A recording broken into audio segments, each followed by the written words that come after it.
Good morning students. हम लोग अपना स्टीरियोकेमिस्ट्री का बेटे नया लेक्चर शुरू करेंगे, लेक्चर नंबर 7। तो लेक्चर नंबर 6 तक हम लोगों ने कहां तक पढ़ लिया था, ये बात जानना जरूरी। लेक्चर नंबर 6 में हमने स्मॉल डी 5 वाले में स्मॉल डी स्मॉल एल, 6 वाले में कैपिटल डी कैपिटल एल, और हम लोगों ने जो है ये भी पता कर लिया था कि वेज डैश को फिशर में और फिशर को वेज डैश में कैसे कन्वर्जन किया जाता है। यहां तक की बातचीत हमारी हो गई। तो let us start new configuration that is known as capital R and capital S configuration. चलिए, तो एक नया कॉन्फ़िगरेशन शुरू करने जा रहे हैं जिसका नाम है capital R and capital S configuration.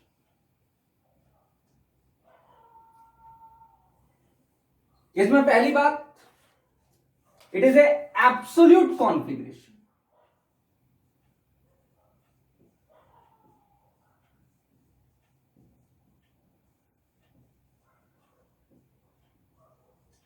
It is a type of absolute configuration. Means on the plane of the paper we can decide which is capital R and which is capital S.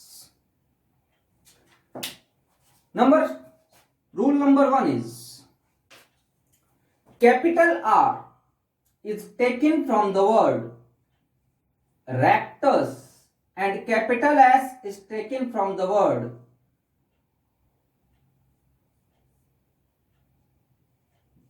sinister. Rectus means right or sinister means left. You can also say that it is clockwise direction and it is anti-clockwise direction. Capital R is rectus, right hand side, clockwise direction, and S is sinister, left hand side, anti-clockwise direction. Configuration is based upon, it is based upon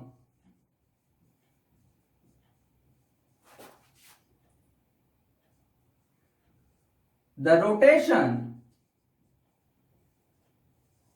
of our eyeball. What type of rotation? Either in clockwise direction or in anti-clockwise direction. And which is rotating? We are rotating our eyeball. It means here there is no link with plane polarized light. We are only rotating our eyeball. बेटे ये word important है, इसको ध्यान दीजिए. Rotation of eye ball is required. किस पर rotation हो रहा है, क्या हो रहा है, देखिए आगे देखते हैं. Point number 3, the 4 groups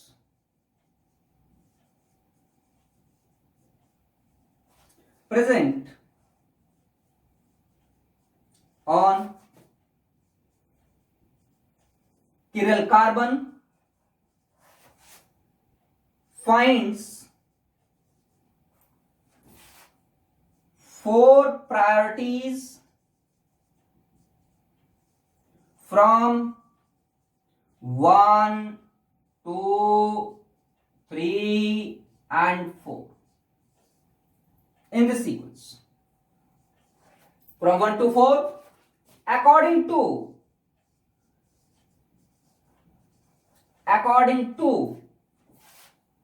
CIP priorities rules. याद करो, EZ कॉन्फ़िगरेशन में मैंने आपको CIP प्रायोरिटी रूल्स पढ़ाए थे. CIP, C का मतलब कोन, आई का मतलब इनगोल्ड, प्री का मतलब प्रीलॉग. ये 3 साइंटिस्ट हैं. इन 3 साइंटिस्ट ने CIP सिस्टम दिया था जिसके अकॉर्डिंग हम लोग प्रायोरिटी डिफाइन करते हैं। थोड़ा सा उसके बारे में भी बताऊंगा, लेकिन वो EZ वाले में आप जाके अगर किसी को कंफ्यूजन है तो दोबारा पिछला वाला वीडियो देखिएगा। EZ कॉन्फ़िगरेशन जब पढ़ाया था तो मैंने प्रायोरिटीज पढ़ाई थी, वहां पे 2 ही प्रायोरिटी देते हैं, यहाँ पे 4 देते हैं। हमेशा ध्यान रखिएगा फर्स्ट प्रायोरिटी उसको होगी जो मोस्ट प्रायर ग्रुप होगा, और फोर्थ प्रायोरिटी उसको होगी जो लीस्ट प्रायर ग्रुप होगा। तो फर्स्ट प्रायोरिटी पर क्या होगा? मोस्ट प्रायर ग्रुप, और फोर्थ पर क्या होगा? लीस्ट प्रायर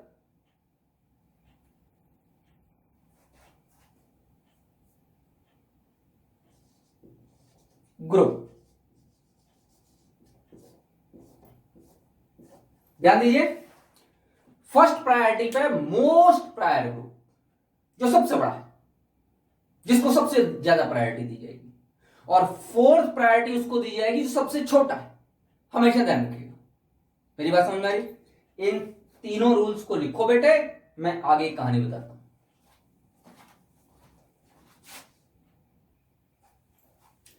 तो ये तीनों पॉइंट आप लोगों ने लिख लिए होंगे। अब मैं आपको फोर्थ पॉइंट बता रहा हूं। फोर्थ पॉइंट क्या है? फोर्थ पॉइंट, अब हमने पहले तो प्रायोरिटी डिफाइन कर लेंगे। चलो प्रायोरिटी के बारे में जो एक आध दो बात बताता हूं। क्या बताया था प्रायोरिटी के बारे में? कि first point of difference create करेंगे। जैसे मान लो, let us consider these are the groups, one is OH, other is CHO, other is CH3 and other is H. We have to define the priority in this. तो मैंने क्या कहा था? First point of difference देखो। तो first point of difference पर जो atom आ रहा है, अब if the atoms are different तो एटॉमिक नंबर पर प्रायोरिटी डिफाइन। तो पॉइंट ऑफ डिफरेंस देखेंगे, जिस पॉइंट ऑफ डिफरेंस पर डिफरेंट एटम आ जाएगा उसकी एटॉमिक नंबर से प्रायोरिटी डिफाइन कर ली जाएगी। अगर कहीं पर डबल और ट्रिपल बॉन्ड आ रहा है, then the atoms are duplicated and triplicated respectively. ये बताया था मैंने आप लोगों को, एटम्स को डुप्लीकेट कर देंगे या ट्रिप्लीकेट कर देंगे। चलिए, ये H है, ये कार्बन है, ये कार्बन है, और ये OH है। CHO कैसे देखेंगे? CHO को जरा ध्यान से देखिए। ये कार्बन है, इसके साथ डबल बॉन्ड O और H, यही तो है। ये कार्बन डबल बॉन्ड O से लगा है तो डुप्लीकेट कर दिया जाएगा ऑक्सीजन। तो ऑक्सीजन को अगर डुप्लीकेट करेंगे तो इस कार्बन में 2 ऑक्सीजन लगा देंगे बेटे, एक हाइड्रोजन लगा हुआ है, लेकिन ये ऑक्सीजन भी तो इस कार्बन से लगा है, तो हर ऑक्सीजन के साथ 2-2 कार्बन भी मानेंगे, then the priority will be defined. तो ये बात मैंने बताई। चलिए, इन दोनों में तो कार्बन लगा है, कोई बात नहीं कर रहे, यहां हाइड्रोजन लगा है और यहां OH लगा है। तो बेटा फर्स्ट प्रायोरिटी किसको मिलेगी? सबसे ज्यादा एटॉमिक नंबर ऑक्सीजन का होता है, तो फर्स्ट प्रायोरिटी बेटा इसमें। उसके बाद प्रायोरिटी किसे मिलेगी? CHO और CH3, इस कार्बन के साथ 3 हाइड्रोजन लगी हैं, जबकि CHO में कार्बन के साथ ऑक्सीजन लगी है, तो सेकंड प्रायोरिटी बेटा इसे। थर्ड प्रायोरिटी बेटा CH3 वाले को मिलेगी, क्योंकि कार्बन का एटॉमिक नंबर हाइड्रोजन से ज्यादा है और हाइड्रोजन का एटॉमिक नंबर सबसे कम है, तो इसको प्रायोरिटी कौन सी मिलेगी? फोर्थ। ठीक है, और एक देता हूं आप लोगों को। मान लीजिए मैंने ये दे दिया, एक जगह NH2, एक जगह CN, एक जगह CH2NH2, और एक जगह मैंने दे दिया ड्यूटीरियम। D is deuterium. ध्यान दीजिएगा, इसमें हमको प्रायोरिटी डिफाइन करनी है। प्रायोरिटी डिफाइन करनी, क्या करें? ये कार्बन है, ये कार्बन है, ये नाइट्रोजन है, ये ड्यूटीरियम है। तो first point of difference in दोनों में तो क्रिएट नहीं हो रहा, लेकिन यहां क्रिएट हो रहा है। तो क्या नाइट्रोजन का एटॉमिक नंबर कार्बन से ज्यादा है? जी हां, नाइट्रोजन का एटॉमिक नंबर कार्बन से ज्यादा है। Nitrogen 7, carbon 6। तो फर्स्ट प्रायोरिटी तो नाइट्रोजन को मिल जाएगी। साइनाइड, C पर ट्रिपल बॉन्ड N लगा हुआ है, इसका मतलब इस कार्बन को यह देखा जाएगा कि इस कार्बन से 3 नाइट्रोजन लगी, और हर नाइट्रोजन से 3 कार्बन भी लगे हुए, इस तरीके से माना जाएगा। तो इस कार्बन से 3 नाइट्रोजन लगी है, जबकि इस कार्बन से 2 हाइड्रोजन और 1 नाइट्रोजन लगी है, इसका मतलब Cn finds more priority in comparison to CH2 and H2, तो सेकंड प्रायोरिटी Cn को दी जाएगी, थर्ड प्रायोरिटी CH2 NH2 को दी जाएगी। और ड्यूटेरियम, ये तो हाइड्रोजन है बेटा, हाइड्रोजन का heavy isotope deuterium, atomic number तो चेंज होता नहीं है आइसोटोप में, तो हाइड्रोजन का भी एटॉमिक नंबर क्या होगा 1, तो इसको कौन सी प्रायोरिटी दी जाएगी बेटे, फोर्थ प्रायोरिटी दी जाएगी। समझ में आ गई? एक और एग्जांपल देखो,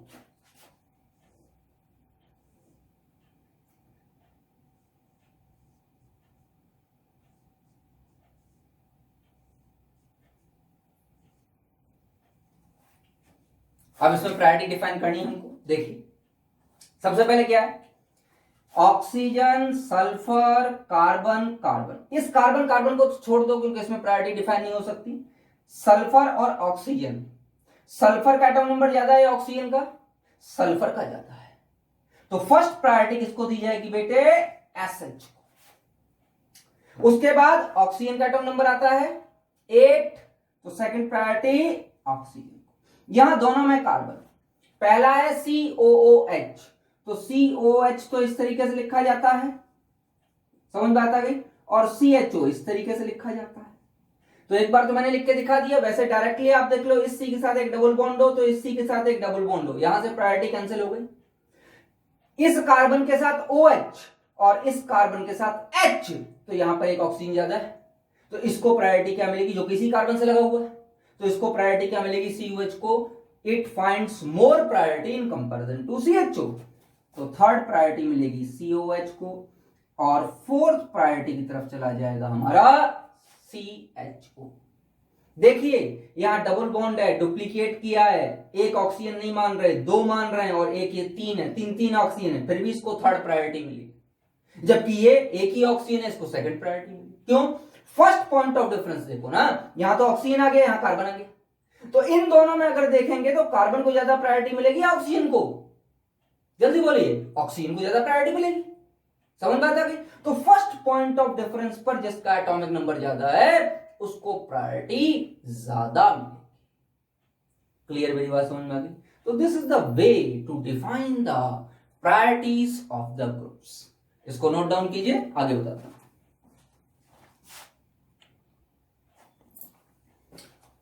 तो ये वे मैंने आप लोगों को बताया how to define the priority of the groups.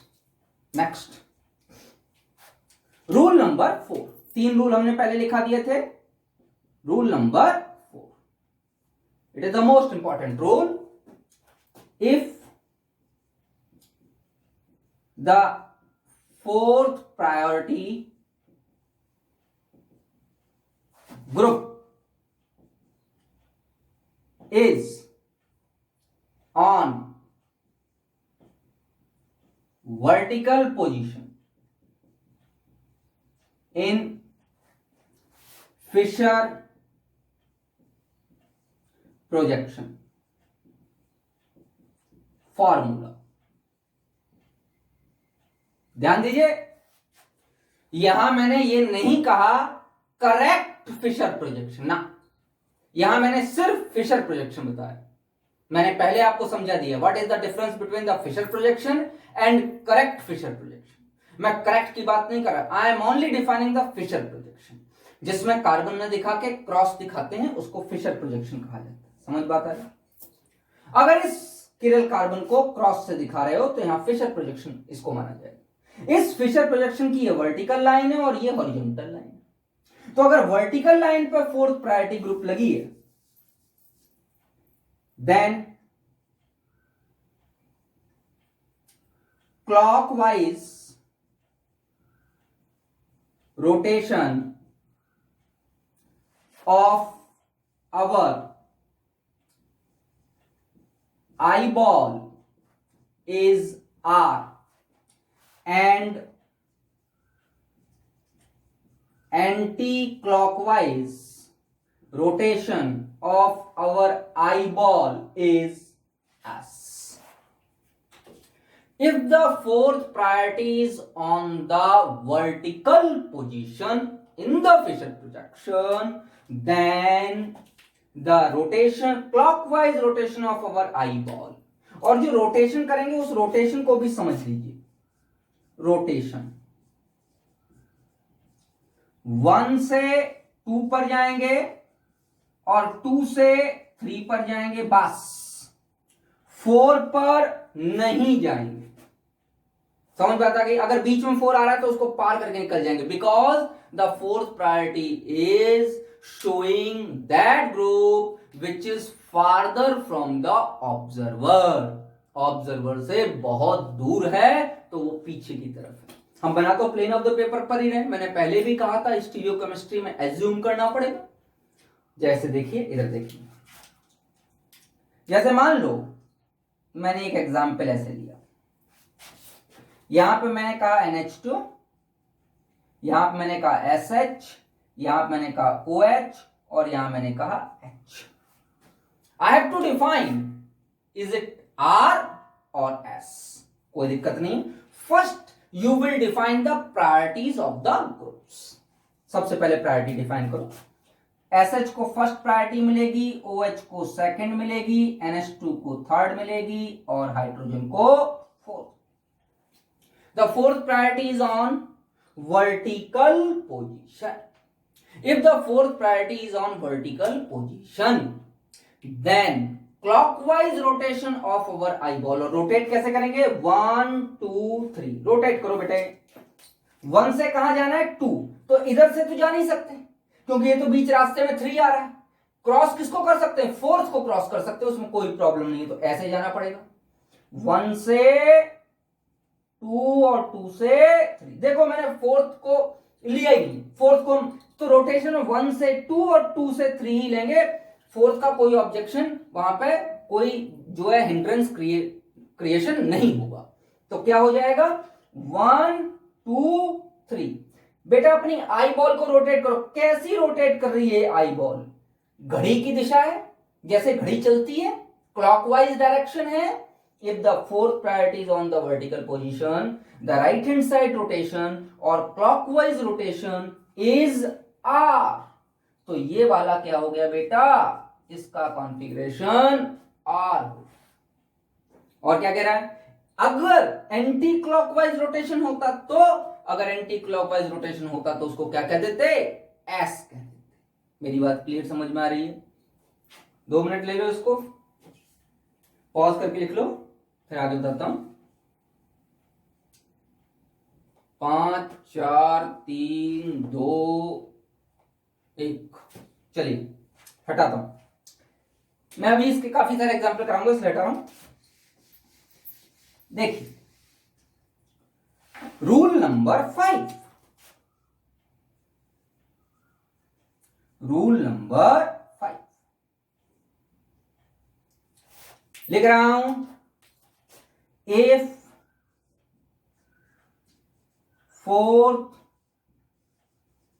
priority group is on horizontal position,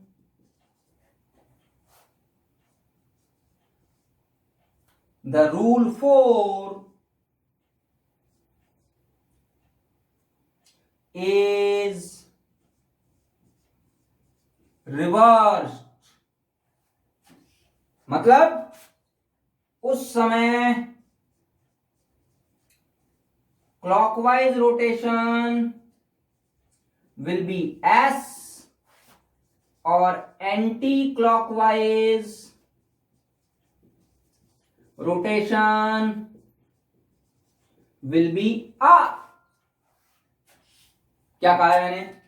If the fourth priority group is on the horizontal position, अगर fourth priority group horizontal position पर हो, the rule 4 is reversed। rule 4 को reverse कर दो, मतलब clockwise को S कह दो और एंटी क्लॉकवाइज रोटेशन को R कह दो।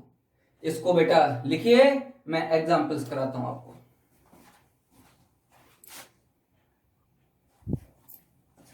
देखिए बेटे, कुछ एग्जांपल्स कर लेते हैं हम लोग।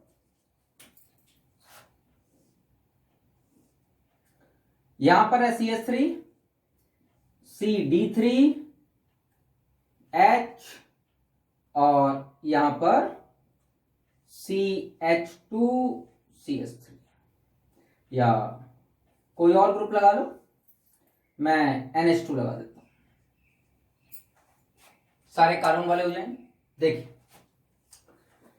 ये कार्बन है, ये कार्बन है, और ये नाइट्रोजन है, और ये हाइड्रोजन। तो अगर इन चारों में देखें तो नाइट्रोजन का एटॉमिक नंबर सबसे ज्यादा है, तो इसको प्रायोरिटी मिलेगी 1। CD3 और CH3 में कार्बन कार्बन से तो प्रायोरिटी डिफाइन नहीं हो सकती, और हाइड्रोजन के एटॉमिक नंबर सेम है, लेकिन ये हाइड्रोजन का सेकंड आइसोटोप है, हेवियर आइसोटोप, तो उसको प्रायोरिटी ज्यादा दी जाएगी। इसका मतलब 2 प्रायोरिटी से दे दी गई, 3 प्रायोरिटी से दे दी गई, और 4th priority. Now rotate your eye ball from 1 2 to 3।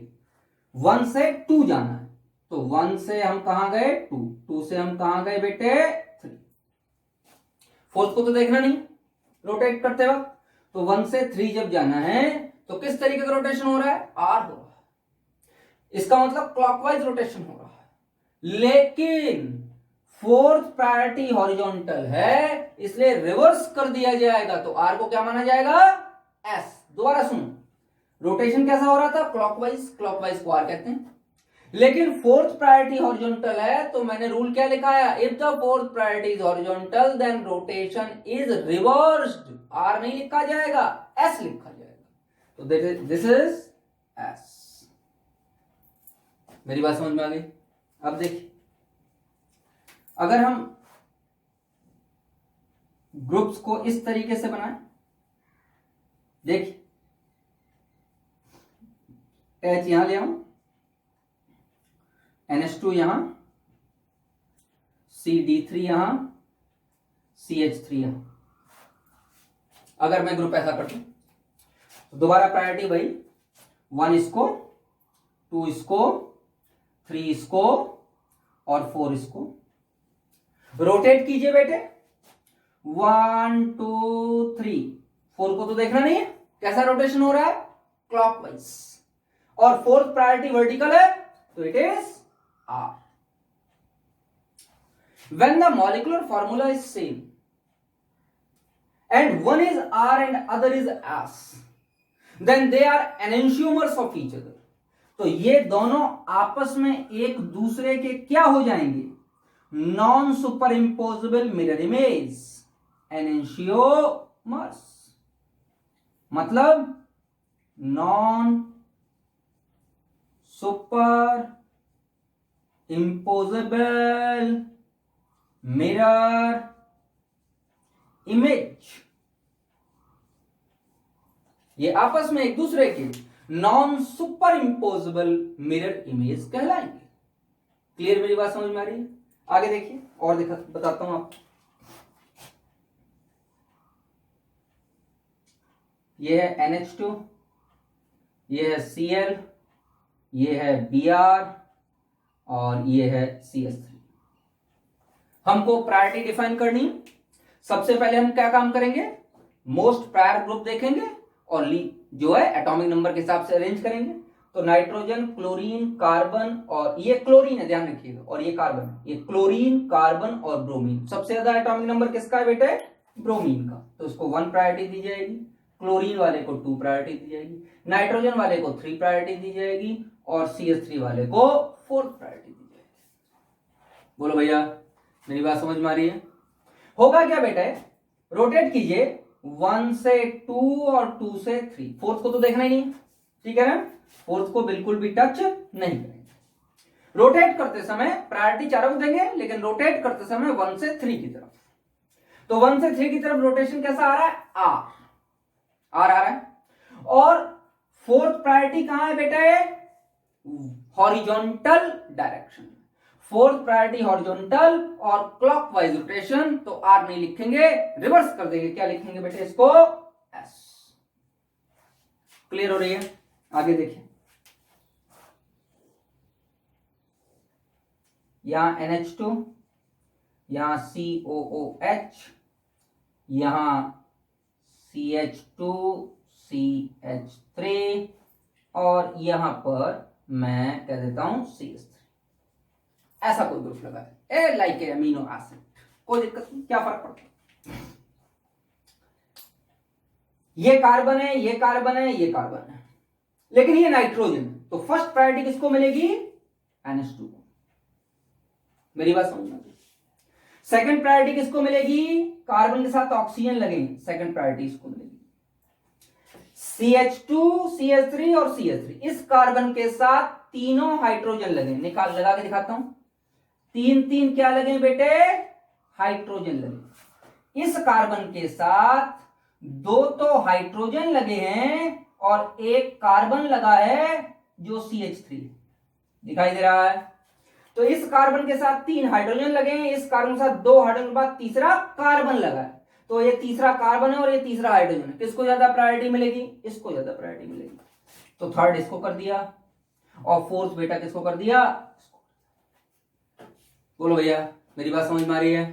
क्या हो जाएगा बेटा? रोटेट करेंगे, 1 से 2, 2 से 3, बस। फोर्थ को तो देखेंगे नहीं। Rotation of our eye ball anti clockwise and fourth priority is on the vertical direction, then it is also S. ये भी क्या हो जाएगा हमारा? S। एक दो और,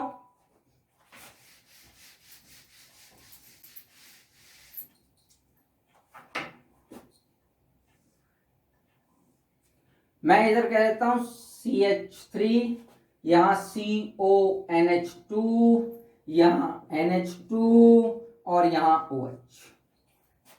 बढ़िया ग्रुप्स लगे हुए हैं, थोड़े कंफ्यूज करेंगे। यहां C कार्बन के साथ ऑक्सीजन लगा है और NH2 भी लगा है, यहां OH लगा है, यहां NH2 लगा है, यहां CH3 लगा है। देखो फर्स्ट पॉइंट ऑफ डिफरेंस देखो, कार्बन कार्बन, आगे कुछ देखेंगे ही, मामला खत्म। इधर ऑक्सीजन और इधर नाइट्रोजन, तो फर्स्ट प्रायोरिटी तो ऑक्सीजन को मिल गई क्योंकि फर्स्ट पॉइंट ऑफ डिफरेंस यहां से क्रिएट हो गया। सेकंड प्रायोरिटी नाइट्रोजन को मिल गई क्योंकि इन दोनों कार्बन से ज्यादा एटॉमिक नंबर नाइट्रोजन का है। CONH2 डबल बॉन्ड हो, सिंगल बॉन्ड NH2, और यहां सिंगल बॉन्ड से तीन हाइड्रोजन लगे हुए हैं, तो थर्ड प्रायोरिटी CONH2 को मिल गई और फोर्थ प्रायोरिटी इसको मिल गई। समझ में आता है? रोटेट करो, rotate your eye ball. Eye ball rotate करेंगे 1 से 2 और 2 से 3। बेटे ध्यान दो, 1 से 2 जा रहे हैं और 2 से 3 जा रहे हैं। फोर्थ वाले को छेड़ा ही नहीं हमने, फोर्थ की कोई बात ही नहीं। रोटेशन 1 2 3 बस। जब रोटेशन ऐसे करेंगे तो ये रोटेशन कैसा हो गया बेटे? This rotation is in the clockwise direction. और फोर्थ प्रायोरिटी कहां लगी हुई है बेटे? वर्टिकल डायरेक्शन लगी हुई है। फोर्थ प्रायोरिटी वर्टिकल लगी हुई है और रोटेशन क्लॉकवाइज है, तो ये क्या हो जाएगा बेटे? It is R। चलिए एक दो और अच्छे एग्जाम्पल।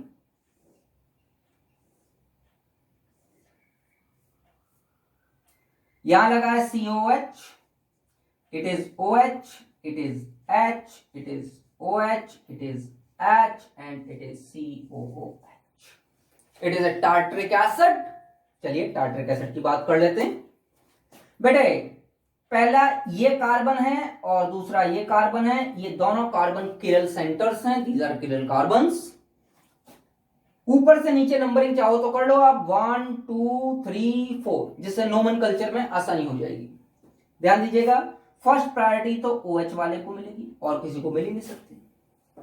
सेकंड प्रायोरिटी में COH है क्योंकि कार्बन के साथ डबल बॉन्ड O और सिंगल बॉन्ड OH लगा है। इस कार्बन के साथ सिंगल बॉन्ड OH लगा है और इस कार्बन के साथ एक कार्बन लगा है, तो इसलिए जीत गया, तो इसको सेकंड प्रायोरिटी मिलेगी। फिर ये हाइड्रोजन और इस कार्बन के साथ OH और कार्बन लगा है, तो इसको थर्ड प्रायोरिटी मिलेगी, इस वाले ग्रुप को। इस किरल कार्बन के लिए पूरा ग्रुप दिखाई दे रहा है और इसको फोर्थ प्रायोरिटी मिलेगी। तो 1 से 2 और 2 से 3 कैसा रोटेट हो रहा है बेटे? बताइए। ये rotation anti clockwise, anti clockwise rotation. और फोर्थ प्रायोरिटी कहां पे लगी हुई है बेटे? फोर्थ प्रायोरिटी हमारी लगी है हॉरिजॉन्टल में। तो एंटी क्लॉकवाइज रोटेशन और हॉरिजॉन्टल प्रायोरिटी क्या हो गई? ये वाली तो हो गई R। मेरी बात समझ में आई? अब दूसरा देखिए, नीचे वाला। नीचे वाले में क्या है? फर्स्ट प्रायोरिटी इसे देंगे, सेकंड प्रायोरिटी इसे देंगे, थर्ड प्रायोरिटी में बेटा ये वाला पूरा का पूरा ऊपर वाला ग्रुप आ जाएगा और फोर्थ प्रायोरिटी में बेटा ये आ जाएगा। समझ में आता रही? अब क्या हो जाएगा? रोटेट कीजिए बेटा, 1 से 2 और 2 से 3। फोर्थ को तो देखेंगे नहीं। कैसा रोटेशन हो रहा है बेटे? जल्दी बताइए, ये रोटेशन कैसा हो रहा है? Anti clockwise. वही तो रोटेशन हो रहा है, एंटी क्लॉकवाइज रोटेशन हो रहा है।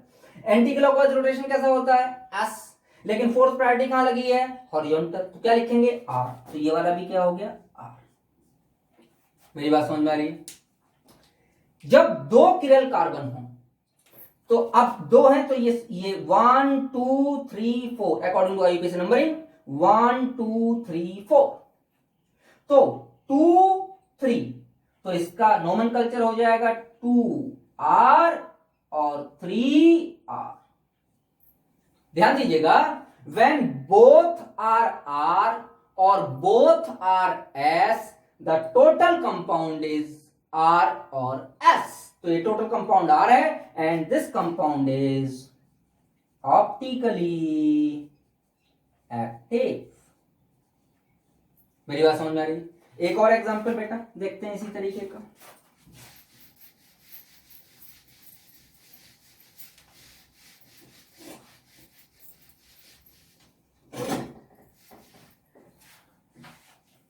देखिए, मैंने एक कंपाउंड लिया COH OH H OH H COH, यह भी टार्टरिक एसिड का ही एक फॉर्म है।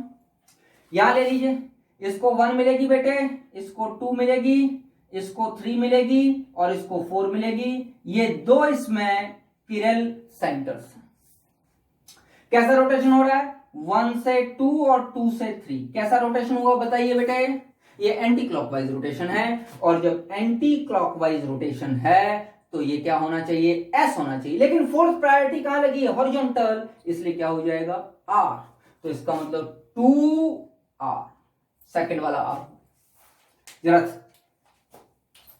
इस थर्ड किरल कार्बन को देखिए, फर्स्ट प्रायोरिटी तो इसे मिलेगी, सेकंड प्रायोरिटी इसे मिलेगी, थर्ड प्रायोरिटी इसे मिलेगी और फोर्थ प्रायोरिटी इसे मिलेगी। 4 प्रायोरिटी मिलेगी। रोटेट कीजिए, 1 से 2 और 2 से 3, 1 से 2 से 3। कैसा रोटेशन हो रहा है बेटे, क्लॉकवाइज। ध्यान दो, क्लॉकवाइज रोटेशन हो रहा है, क्लॉकवाइज रोटेशन है। और फोर्थ प्रायोरिटी कहां पर है, फोर्थ प्रायोरिटी हॉरिजॉन्टल पर है, तो क्लॉकवाइज को क्या लिखेंगे, एस लिखेंगे। तो क्या हो जाएगा, 2R एंड 3S।